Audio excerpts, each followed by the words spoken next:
Kami nagbabalik po dito sa Kaitan in Action. Ate Pia, Kuya Alan, yes o no? Narito po ang una. Kuya Alan, Ate Pia, ang tanong ko po, kakasal ko lang po kasi at nangangarap magkaroon din ng sarili naming baby. Ngayon, lagi kong naririnig yung maternity leave. Ang tanong ko po, meron din po bang leave para naman sa mga tatay? Yes or no? Yes, there is. We have a paternity leave law that gives the father 7 working days paternity leave. It's very important for me to add, in the expanded maternity leave law, which is my law, nilagay ko doon na yung leave ng nanay, which is 105 days, pwede siyang mag-pass a load, pass a leave. Sa kanyang, yes, wow. Nilagay ko yun doon. Pwede siyang mag-pass a leave ng equivalent din sa 7 days sa kanyang husband. Kahit hindi niya kasama sa trabaho, di ba? Or partner, regardless kung sa work. And the reason for that is, we recognize na government also wants to provide a policy na pinupush din natin yung fathers to be active parents, to be involved in the parenting at the earliest stage of the baby. Learning. Thank you po. Congratulations. Salamat po. Question number 2. Kuya Alan, Ate Pia, following up lang po on that paternity leave question, no? May karapatan din po ba sa paternity leave na ito ang isang ama na hindi kasal sa isang babae? Yes or no? No, wala. Kasi ang nakalagay talaga sa batas, kailangan married. Yung exception, so generally no. Ang exception, yung sinabi ni Ate Pia, na kung siya ay partner at pinasa yung 7 days. Okay. Pero kung yung hindi kasal at hindi naman pinasa nung nanay, no ang sagot doon. Wala siyang 7 days. Alright, understood po. Okay. Thank you po. Thank you. Next question.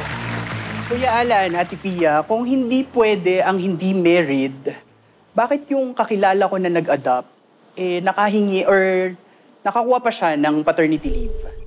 Pwede po ba yun? Yes or no? Pwede. That's my law. So, because I have an adopted child, I'm very conscious of the discrimination that adopted children or adoptive parents will recognize. Nagkaroon din ako ng anak na may sakit, may kapansanan, namatay. I'm familiar with that. So, nagagamit ko yung personal experience ko and discussions with people similarly situated to realize na, teka, pag nag-adopt ka, para ka ding nagka-baby, di ba? Anong parang? Nagka-baby ka talaga. Hindi nga lang lumabas sa, sa katawan mo and perhaps yung healing, walang ganon. But you now have to bond with this baby that was not even born of your own flesh and blood. So, magsha-shopping ka din naman ng gamit. Masi-sleepless nights ka rin naman para mag-alaga. Therefore, dun sa adoption law, nilagyan ko dun ng provision na kung ano yung batas para dun sa yung natural parents. So, maternity and paternity, meron din ang adoptive parents. Sige po, thank you. Okay.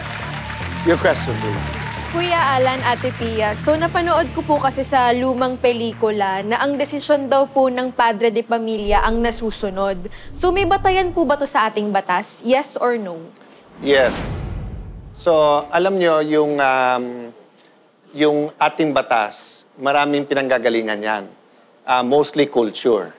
Saan nanggagaling ang culture? Part dyan religion, part dyan tradition, part dyan yung sino namumuno, kung ano ang ideology o philosophy nila sa iba, then may historical context din. Okay?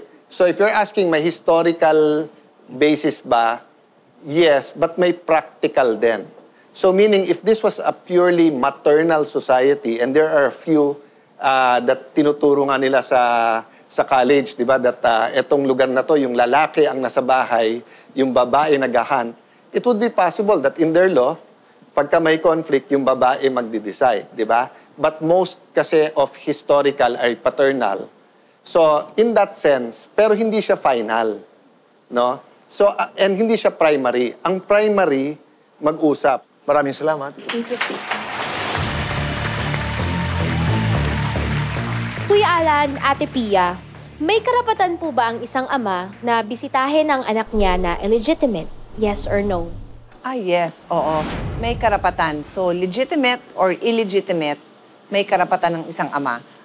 Yan naman ay napapag-usapan din. Balik tayo dun sa usapang sana maganda ang usapan para they don't have to go to court. Pero meron. Salamat po. Sa ating pagbabalik, lahat ay makakatanggap ng regalo. At dahil tayo maglalaro ng Alan Pia Pick, ay may mananalo ng 2, 3, 5, or 10,000 pesos. Magaganap po ito sa pagbabalik ng...